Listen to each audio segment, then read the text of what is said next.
Hey everyone, you're watching the Esperanza 243. You're watching my book reading project of The Westing Game, parts 27. Oh my gosh, can you believe it? This is the last video for the Weston game. Oh my gosh, are you excited or what? We are going to find out how the book is going to end, and we are going to find out who wins the game. It is so exciting. And not to mention, just a quick reminder, now that I'm finishing with the Weston game, the next project will be Aquatica, which is the same as one of the earlier book readings I did, Part of Your World. It just has a different title, and since I've gone over it since the book reading project, I hope you are looking forward to it. I know I am. Let's actually do a little quick recap of part 26. I believe Turtle decides to do her own little game and make it out of like a courthouse trial kind of thing. So it's Turtle's trial. She's interrogating people. She's trying to figure out the clues that Sam Westing had left behind, and she's slowly realizing that Sandy, aka Sam Westing, wants her to win.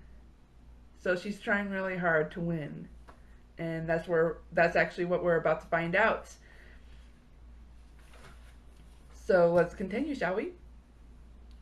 Ladies and gentlemen, heirs, for we all inherited something, let us bow our heads in silent prayer for our benefactor Sam Westing, alias Sandy the Doorman. Crow! Otis Amber leaped to his feet as Ed Plum led the cleaning woman through the door. Chapter 27, A Happy Fourth. His aviator's helmet again flapping over his ears, Otis Amber danced up to his soup kitchen companion, flung his arms around the taut body, and squeezed her tightly. Hey, Crow, old pal, old pal, old pal. They said I was innocent, Otis. They said I was innocent. She replied vaguely. Angela, too, wanted to hug her in welcome, but closeness was not possible for either of them. Instead, Angela offered a crooked smile. Crow nodded and lowered her eyes, only to raise them to Madame Who, clutching a Mickey Mouse clock. Things very good, Madame Who said, extending her free hand and shaking Crow's hand up and down. It was all a regrettable mistake, Ed Plum explained to the judge. Can you imagine? That sheriff wanted to arrest me, not Crow, me, Edward Jennings Plum. He wanted to arrest the attorney. Fortunately, the coroner determined that Mr. McSallers died of a heart attack, as did Samuel W. Westing. Then Turtle's right, Theo said. There was no murder. The coroner was part of the plot. Ed Plum had no idea what Theo was talking about. Masking his ignorance with arrogance, he continued, I had my suspicions about this entire affair from the start. I came here for one reason only, to announce my resignation from all matters regarding the Westing estate, with sincere apologies to all concerned.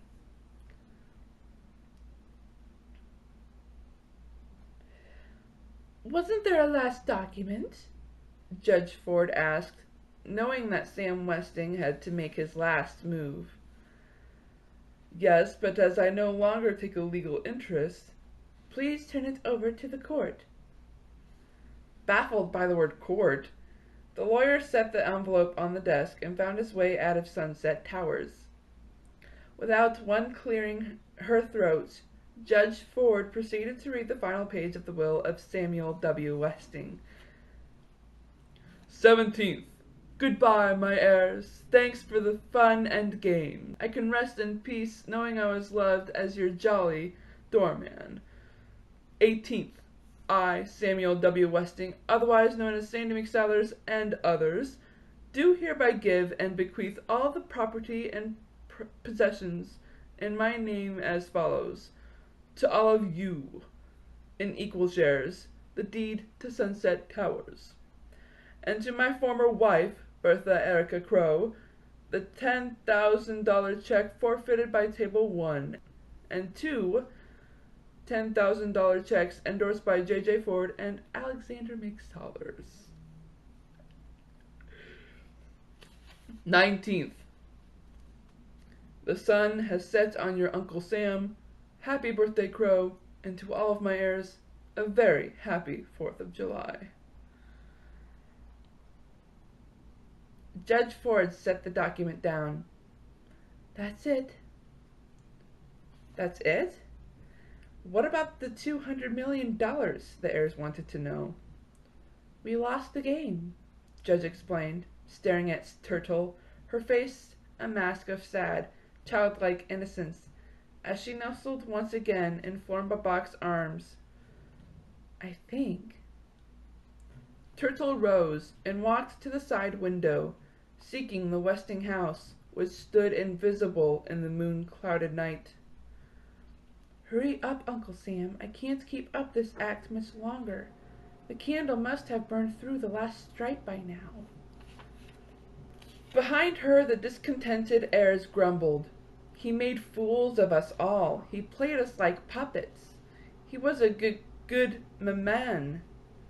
He was a vengeful man, a hateful man.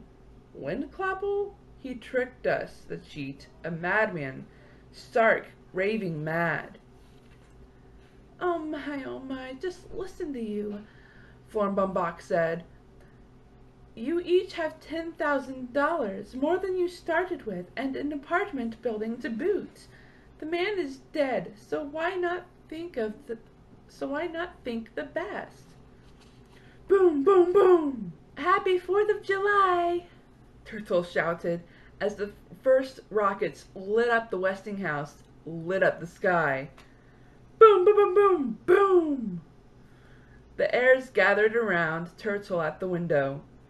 Boom! Stars of all colors bursting into the night, silver pinwheels spinning, golden lances up, up, boom, crimson flashes flashing, blasting, scarlet showers, boom, emerald rain, boom, boom, orange flames, red flames leaping from the windows, sparking the turrets, firing the trees. Boom! Cried Madame Who, clapping her hands with delight.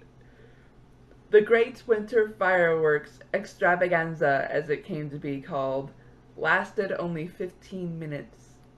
20 minutes later, the Westing house had burned to the ground. Yikes!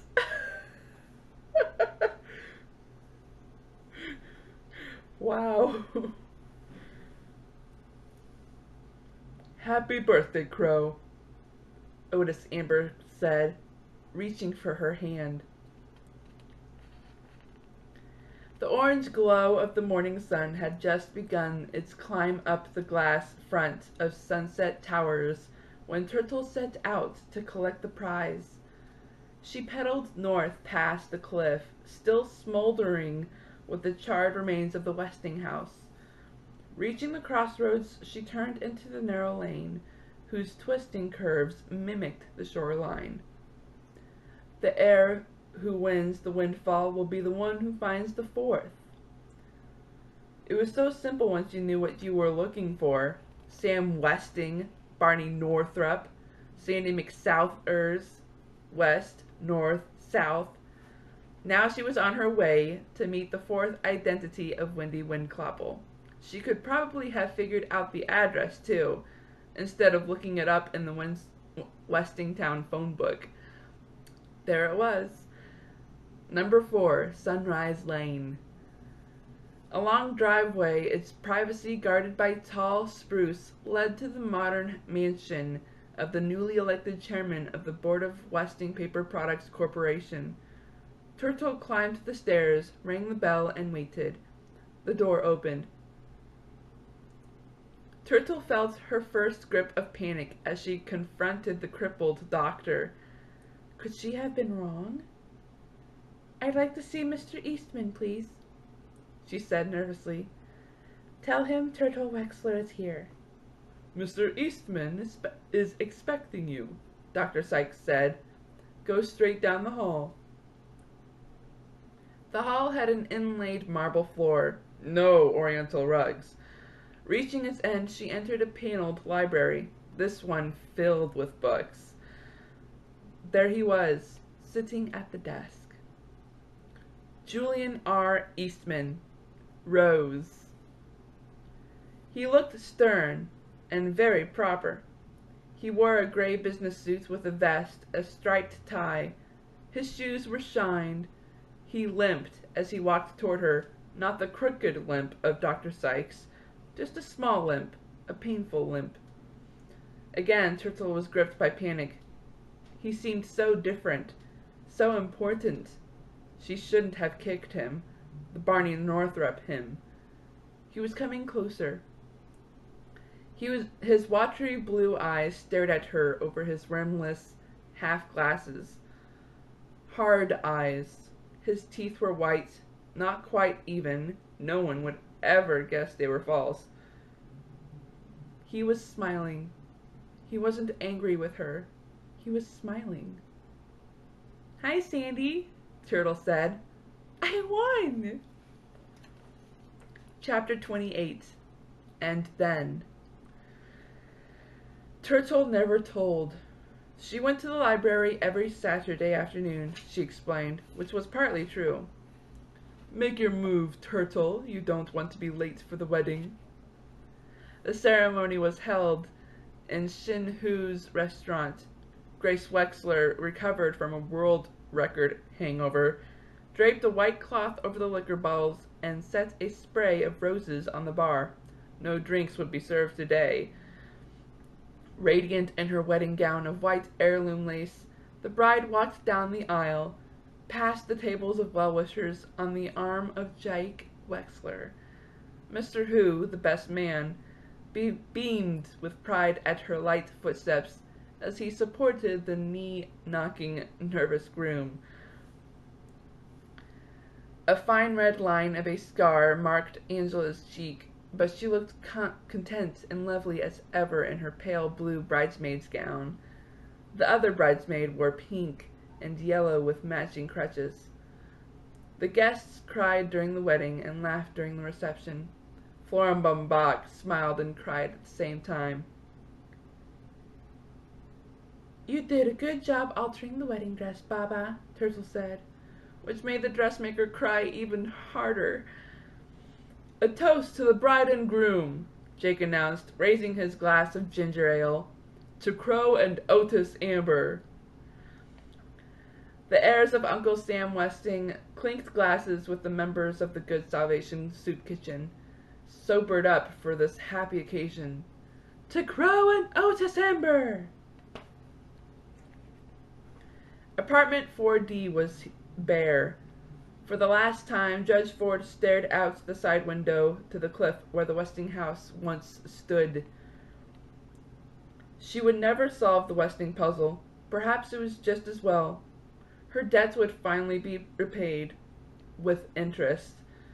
The money she received from the sale of her share of Sunset Towers would pay for the education of another youngster, just as Sam Westing had paid for hers. "Hi, Judge Ford. I came to say goodbye," Chris said, wheeling himself through the door. "Oh, hello, Chris. That was nice of you. But why aren't you studying? Where's your tutor?" She looked at the binoculars hanging from his neck. "You haven't been bird watching again, have you? There will be plenty of time for birds later." First, you must catch up on your studies if you want to get into a good school." Good heavens, she was beginning to sound like Mr. Who. "Will you come to see me?" Chris asked. "It gets sort of lonely with Theo away at college." The judge gave him one of her rare smiles. He was a bright youngster. "Real smart," Sandy had said. He had a good future. Sandy had said that too. He needed her influence and the extra money, but she might smother him with her demands. "I'll see you when I can, and I'll write to you, Chris, I promise." Whose little Foot-Eze, patent pending, was selling well in drugstores and shoe repair shops. "Once we capture this Milwaukee market, I'll take you to China," James Who promised his business partner. "Okay," Madame Who said, toting up accounts on her abacus. "No hurry." She had many friends in Sunset Towers now, and no more cooking, no more tight dresses slit up her thigh. Her husband had bought her a nice pantsuit to wear when they called on customers, and for her birthday, Doug had given her one of his medals to wear around her neck. The secretary to the president of Schultz Sausages was back on the job, her ankle mended. Sidel Pulaski had discarded her crutches. She had all the attention she could handle without them. After all, she was an heiress now. It wasn't polite to ask how much, but everyone knew Sam Westing had millions. Of course she could retire to Florida, she said, but what would poor Mr. Schultz do without her? And then one unforgettable Friday, Mr. Schultz himself took her to lunch. Jake Wexler had given up his private practice, both private practices, now that he had been appointed consultant to the governor's inquiry panel for a state lottery, thanks to a recommendation by Judge Ford. Grace was proud of him, and his daughters were doing well. In fact, everything was fine. Just fine.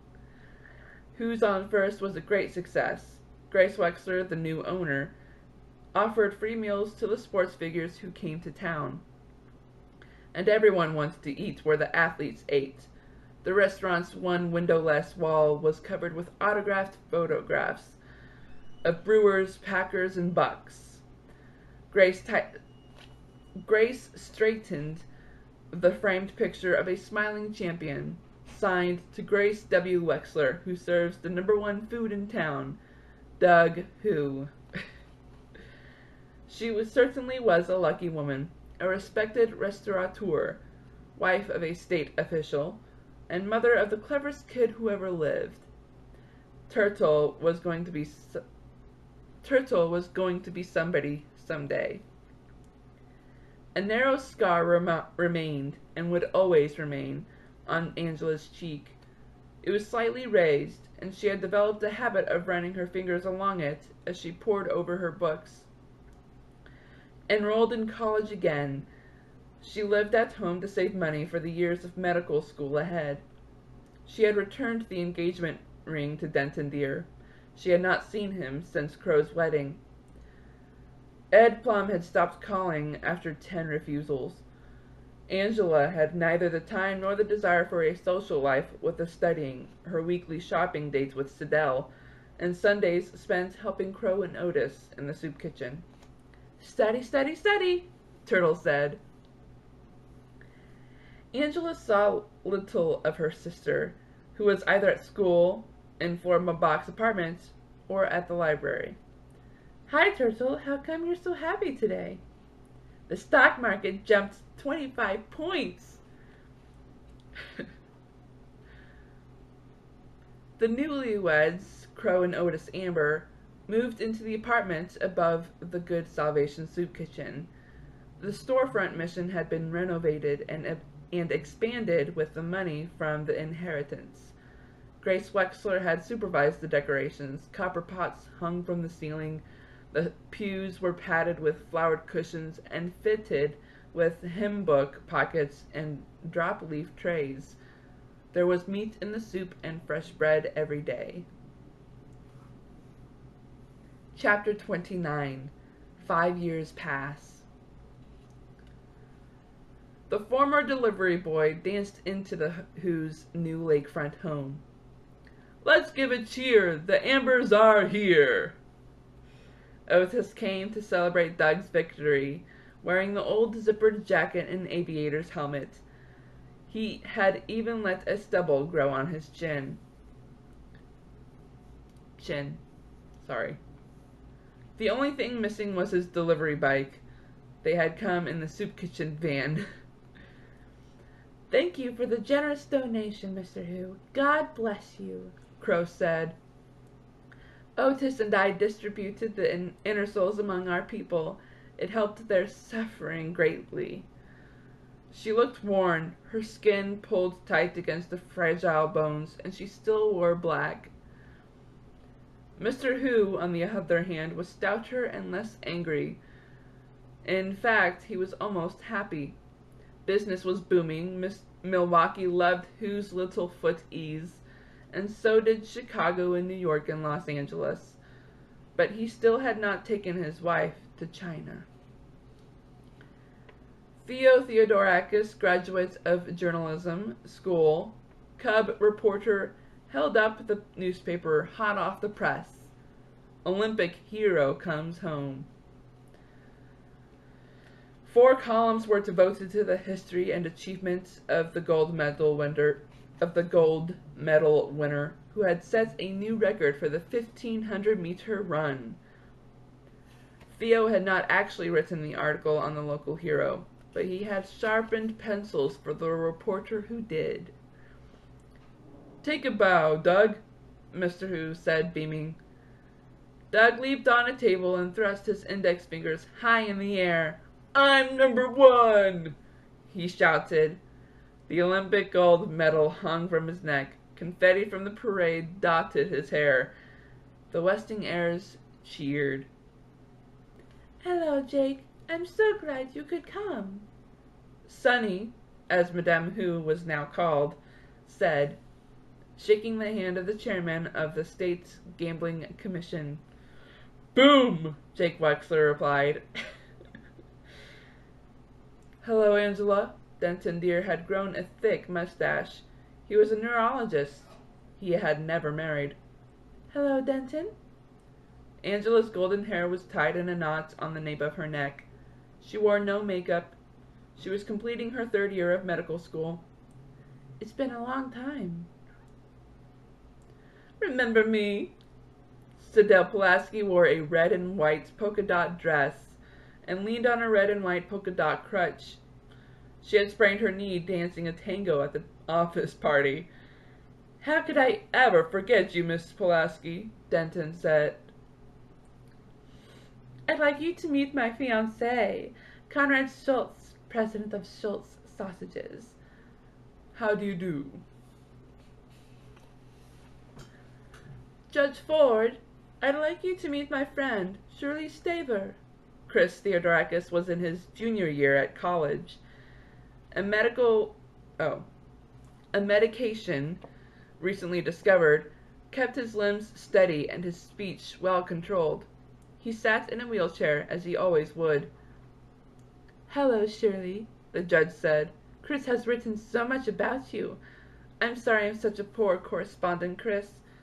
I found myself in a tangle of cases this past month." She was a judge on the United States Circuit Court of Appeals. "Chris and I were both chosen to go on a bird-watching tour to Central America this summer," Shirley said. "Yes, I know." For old time's sake, Grace Wexler catered the party herself and passed among the guests with a tray of appetizers. She owned a chain of 5 restaurants now. Who's on first? Who's on second? Who's on third? Who's on fourth? And who's on fifth? "Who's that attractive young woman talking with Florm Bombach?" Theo asked. "Why, that's my daughter, Turtle. She's really grown up, hasn't she?" second year of college, and she's only 18. Calls herself T.R. Wexler now. T.R. Wexler was radiant. Earlier that day, she had won her first chess game from the master. She beat Sam. Holy cow. Chapter 10. The End. Turtle spent the night at the bedside of 85-year-old Julian R. Eastman. T.R. Wexler had a master's degree in business administration, an advanced degree in corporate law, and had served 2 years as legal counsel to the Westing Paper Products Corporation. She had made $1 million in the stock market, lost it all, then made $5 million more.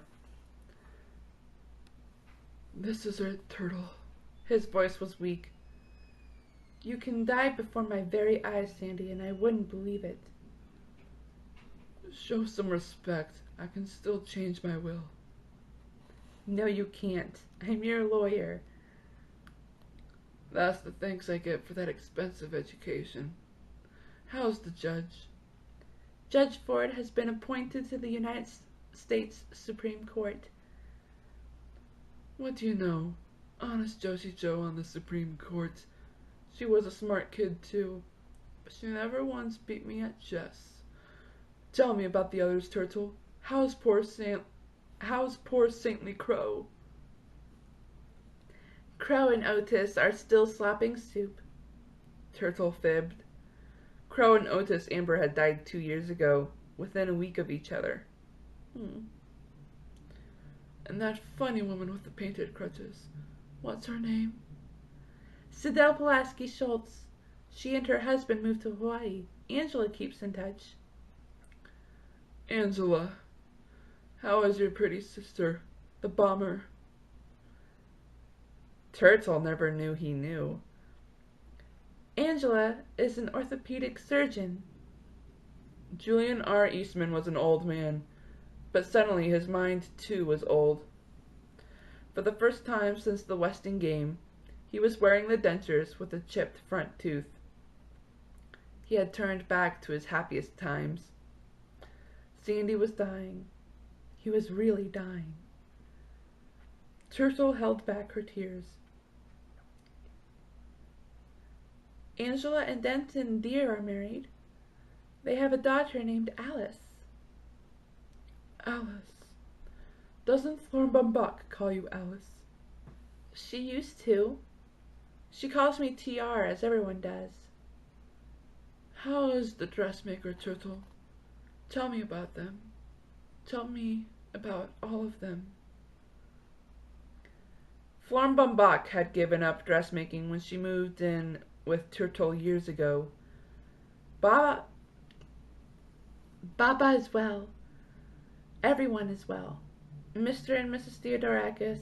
Remember they had the coffee shop in Sunset Towers? They retired to Florida. Chris and his wife Shirley teach ornithology at the university. They're both professors. Chris discovered a new subspecies on his last trip to South America. It's named after him, the something Christos parrot. The something Christos parrot. I like that. And the track star. Has he won any more medals? 2 Olympic golds in a row. Doug is a sports announcer on television. And how is Jimmy Who's invention going? I gave him the idea, you know. It looks like a real winner, Sandy. Mr. Who, too, was dead. Sunny Who finally made her trip to China, but returned to carry on the business. And tell me about my niece, Grace Windclopple. Does she still think she's a decorator? Mom went into the restaurant business. Has a chain of 10. 9 are quite successful. I keep telling her to give up on Who's on 10th to cut her losses, but she's stubborn as ever. I guess she hangs on to it because it's in Madison, to be near Dad. He's now the state crime commissioner. He's well qualified for the job. And your husband, how's his writing coming along? He had remembered. Theo's doing fine. The first novel sold about 6 copies, but it got great reviews. He's just about finished with his second book. And when are you two going to have children? Someday. Turtle and Theo had decided against having children because of the possibility of inheriting Chris's disease. If it's a boy, we'll name him Sandy. And if it's a girl, well, I guess we can name her Sandy too. The old man's voice was barely audible now. Did you say Angela had a little girl? Yes, Alice. She's 10 years old. Is she pretty like her mother? I'm afraid not. She looks a lot like you and me. Turtle? Yes, Sandy. Turtle? I'm right here, Sandy. She took his hand. Turtle, tell Crow to pray for me. His hand turned cold. Not smooth, not waxy. Just very, very cold. Turtle turned to the window. The sun was rising out of Lake Michigan. It was tomorrow. It was the 4th of July.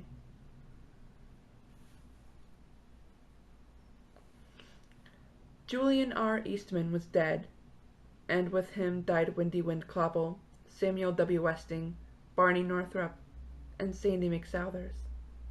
And with him died a little of Turtle. No one, not even Theo, knew her secret.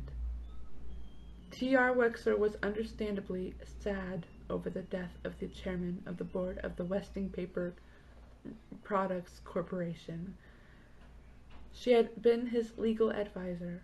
She would inherit his stock and serve as a director of the company until the day she too would be elected chairman of the board. Veiled in black, she hurried from the funeral services. It was Saturday, and she had an important engagement. Angela brought her daughter, Alice, to the Wexler Theodorakis mansion to spend Saturday afternoon with her aunt. There she was, waiting for her in the library. Baba had tied red ribbons in the one long pigtail down her back.